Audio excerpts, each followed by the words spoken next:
देखिए दोस्तों, सीटेट में विगत वर्षों में पूछे गए प्रश्न को कैसे हम लोग और इसी के आधार पे कैसे कैसे प्रश्न आता है और ये अंतिम समय यानी 20 तारीख के एग्जाम में कैसे 15 में 15 मार्क्स लाएंगे, इसके लिए मैंने बीपीएससी के लिए मैं वीडियो बनाने लगा, इसलिए वीडियो नहीं ज़्यादा दे पाया, लेकिन जितना भी दिया और दूंगा उसमें से आपका 15 में 15 आना ही है, पक्का है।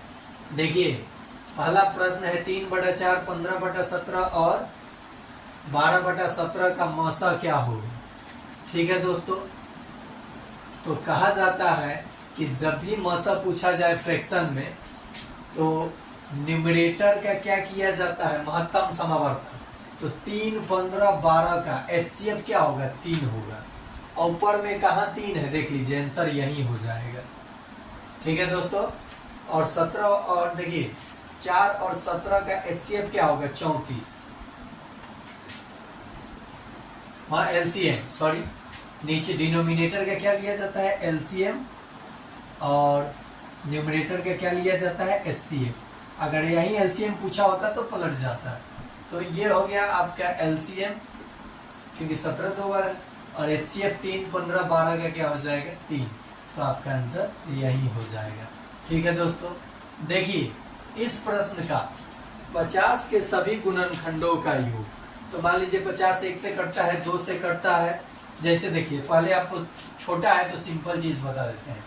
1 से कटता है, 2 से कटता है, 5 से कटता है, 10 से कटता है, फिर 25 से कटता है और फिर 50 से भी कटता है। तो इनको आपस में जोड़ देना है। तो 5, 5, 10 और 2 12, लास्ट में कहीं 12 है। 1 से कटा, 2 से कटा, 50, 5 से कटा, 10 से कटा, 25 से कटा, 50 से कटा। इनको आपस में जोड़ा जाएगा तो 5 और 2 7 आएगा 8, और फिर यहाँ 5 और 5 10, 8 लास्ट में कहीं नहीं है।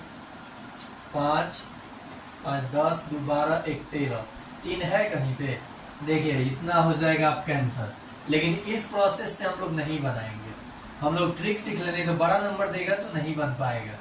50 का फैक्टर करेंगे दोस्तों, 2 से 25, फिर 5 से 5। तो देखिए 5, 2 के पावर 1 आया है, अब 5 के पावर 2 आया है। देखिएगा ध्यान से क्या कर रहा हूँ। तो इसको क्या करेंगे, 2 के पावर 1 गुने जोड़ 0 तक चलेंगे, 2 के पावर 0 प्लस, ठीक है, 5 के पावर 2 गुने 5 के पावर 1 गुने 5 के पावर, जोड़ यहाँ जोड़ होगा और यहाँ गुना होगा। ठीक है दोस्तों, 5 के पावर 0, क्योंकि ये 5 2 बार आया है, तो जितना पावर आए वहां से लेकर क्या कीजिए, 0 तक जाइए, ब्रैकेट में जोड़, यहाँ क्या होगा, जोड़ का चिन्ह, और यहाँ भी, और उसके बाद आपस में गुना कीजिएगा, आंसर आ जाएगा। 2 के पावर 1 और 2 के पावर 0, किसी भी नंबर का पावर 0 हो उसका वैल्यू 1 होता है। 5 का पावर 0 भी क्या होगा, 1। ये आप समझ गए।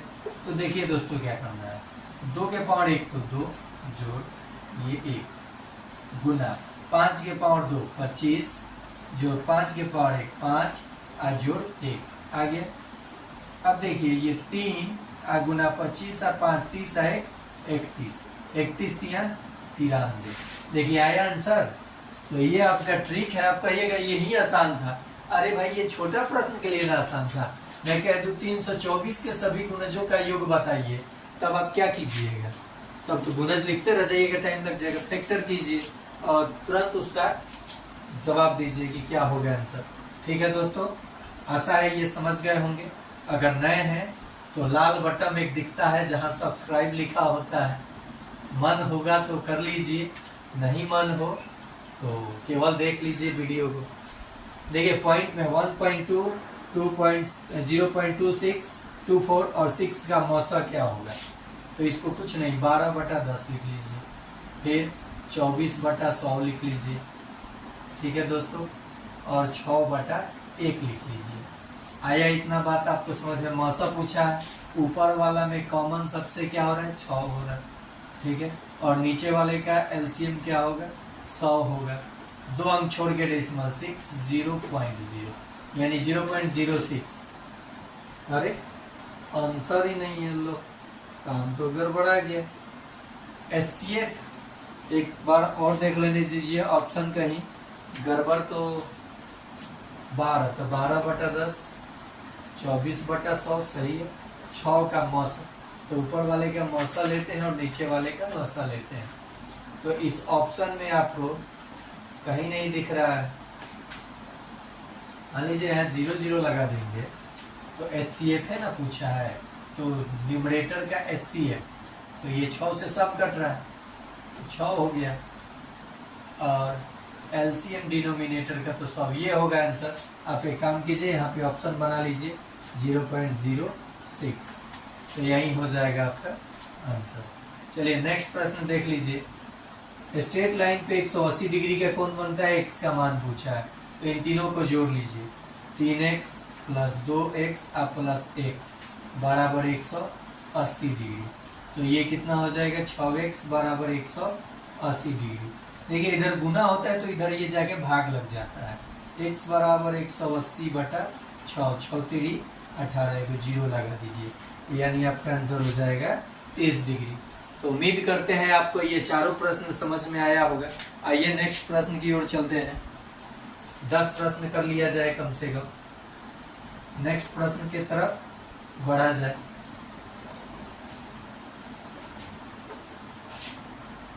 ऐसे प्रश्न देखिए जरूर आता है एग्जाम में और आप उसको आसानी से बना सकते हैं। ठीक है दोस्तों, कुछ मुश्किल कुछ आसान प्रश्न आता है। प्रश्न है 5 नंबर, समबाहु त्रिभुज में कुल कितने सममित रेखाएं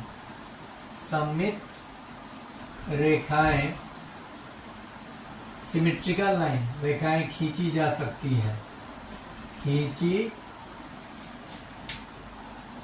सकती हैं, चलिए बताइएगा दोस्तों। ऑप्शन है 3, ऑप्शन बी है 5, ऑप्शन सी है 2, ऑप्शन डी है 1। चलिए 5 नंबर प्रश्न हो गया, फिर 6 नंबर प्रश्न ले लेते ताकि इधर सॉल्व करेंगे।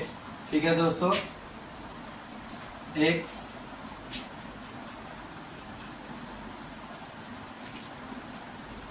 135 डिग्री है और ये 75 डिग्री है, A, B, C और ये D।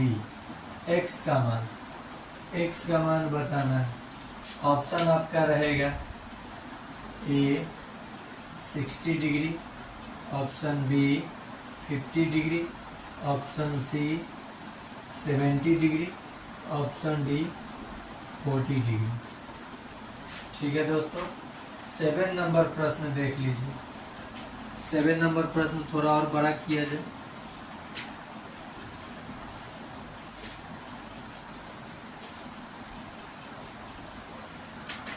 (200 मीटर लंबी रेलगाड़ी एक पोल को एक पोल को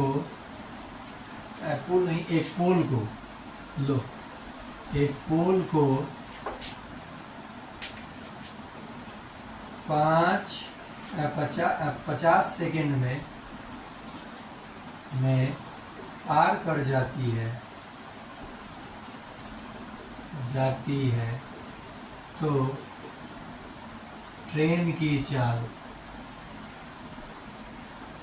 ठीक है दोस्तों, ऑप्शन है, चलिए थोड़ा तिरछा हो गया है, कोई बात नहीं, 4 किलोमीटर प्रति घंटा, ऑप्शन बी है 4 मीटर प्रति सेकेंड, ऑप्शन सी है 4 मीटर प्रति आवर, ऑप्शन डी है 5 मीटर प्रति सेकेंड। देखिए दोस्तों, इन प्रश्नों को कैसे बनाया जाएगा। समबाहु त्रिभुज कह रहा है, त्रिभुज की तीनों भुजा बराबर। आपको मैं एक चीज बता दूं, जितने भुजा बराबर उतना सममित रेखाएं खींचे जा सकते हैं। ठीक है दोस्तों, ये जब आप इसको ढकोगे तो ये ढक जाएगा, फिर ये और ये। तो कुल कितने सममित रेखाएं खींच सकते हैं? तो देखिए इसका ट्रिक है, जितनी भुजाएं, समबाहु त्रिभुज का आधा, अगर समचतुर्भुज का था तो 4 खींचे जा सकते, तो ये 3 हो जाएगा। देखिए ये जो कोण होता है इन दोनों अंतः कोणों के योग के बराबर होता है, 75 डिग्री बराबर 135। तो ये प्लस है, उधर जाके माइनस, 135 में से 75 कम कर लीजिए, 0 6 60 डिग्री हो जाएगा। 200 मीटर लंबी रेलगाड़ी एक पोल को, तो रेलगाड़ी अपनी दूरी को ही पार करेगी। रेलगाड़ी की चाल जो होगी वो उसकी दूरी यानी उसकी लंबाई और समय 10 सेकेंड, ये मीटर है और ये सेकेंड है, 10 से 10, 50 सेकेंड है ना दोस्तों, 50 पंचाऊ का 20 यानी 4 मीटर प्रति सेकेंड। देखिए कितना जबरदस्त ऑप्शन दिया है, 4 मीटर प्रति सेकेंड। हड़बड़ा के आंसर मारिएगा तो आपका गलत हो जाएगा, ठीक है। तो हड़बड़ा कर आंसर नहीं देना है, इत्मीनान से सीखना है, इत्मीनान से सीखिए और मजे मजे में आप अपने प्रश्न को करके आइए, कहीं आपको मुश्किल नहीं होगा, ठीक है दोस्तों। चलिए नेक्स्ट प्रश्न 7 हुआ और 3 कर लीजिए। प्रश्न है 8 नंबर प्रश्न क्या है देखिए। प्रथम 50 प्राकृत संख्याओं का मध्य, मध्य कहे या औसत, मध्य होगा। ऑप्शन आपका है 51, ऑप्शन बी है 26, ऑप्शन सी है 25.5, ऑप्शन डी है 25, ठीक है दोस्तों। 9 नंबर प्रश्न है 2, 8, 4, 6, 11, 15, 7 का मध्य है, मध्यक, मध्य नहीं मध्यक है। बीच वाले को देख के बोल दीजिएगा, गलत हो जाएगा। ऑप्शन ए है 4, ऑप्शन बी है 6, ऑप्शन सी है 7, ऑप्शन डी है 8। चलिए 10 नंबर प्रश्न देख लीजिए। 10 नंबर प्रश्न, एक आयत की लंबाई 5 सेंटीमीटर तथा चौड़ाई 10 सेंटीमीटर, तो परिमाप होगा। ऑप्शन ले लीजिए। ऑप्शन ए है 30 मीटर, ऑप्शन बी है 30 सेंटीमीटर, ऑप्शन सी है 40 मीटर, ऑप्शन डी है 50 सेंटीमीटर। देखिए दोस्तों, प्रथम 50 प्राकृत संख्याओं का मध्य पूछा है।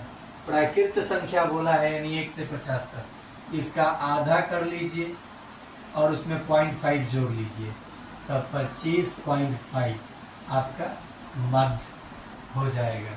100 पूछे तो 100 का आधा कीजिए, 0.5 लगा लीजिए, आंसर हो गया। इसको पहले आप असेंडिंग ऑर्डर में सजाइए, 2, 4, 6, 7, 8, 11, 15। अब देखिए ऑड है कि इवन, 3 इधर से छाटिए, 3 इधर से, बीच वाला नंबर यानी आपका हो जाएगा ये 7 माध्यक हुआ। एक आयत की लंबाई इतना है, चौड़ाई इतना है, परिमाप होता है 2 × L + B, तो इन दोनों को जोड़िएगा तो 15, 15 दूनी 30, और सेंटीमीटर है तो ये सेंटीमीटर वाला ऑप्शन हो जाएगा। तो आज के लिए इतना ही, फिर मिलते हैं अगले पार्ट में। आप जुड़िए, लाइक कीजिए, कमेंट कीजिए, सब्सक्राइब कीजिए।